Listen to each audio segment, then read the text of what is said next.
কাঁঠালের বিচি আর লতির একটি খুব সহজ এবং মজাদার রেসিপি শেয়ার করব আপনাদের সঙ্গে। এটা হাতে মাখা রেসিপি। এর জন্য নিয়েছি রসুনগুলোকে আমি থেতো করে নিয়েছি কাঁঠাল বিচি, এগুলোকে ভালো মতো পরিষ্কার করে 4 টুকরো করে নিয়েছি। আর নিয়েছি লতি, আর লতিটাকে আমি ভালো মতো কেটে বেছে ধুয়ে একটু সিদ্ধ করে নিয়েছি, হালকা করে সিদ্ধ করে নিয়েছি। এতে করে রান্নাটা খুব তাড়াতাড়ি হয় এবং খেতেও বেশ ভালো লাগে, গলায় ধরে না।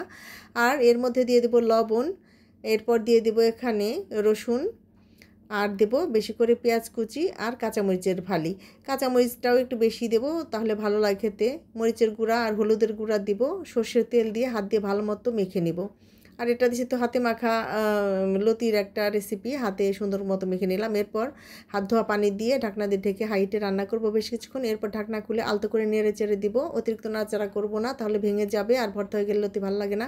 এরপর আরও বেশ কিছুক্ষণ লো হিটে ঢেকে রাখলেই তৈরি হয়ে যাবে মজাদার লতির একটি হাতে মাখা রেসিপি। এটা খুবই সহজ, গরম গরম ভাতের সঙ্গে দারুণ লাগে। আল্লাহ হাফেজ।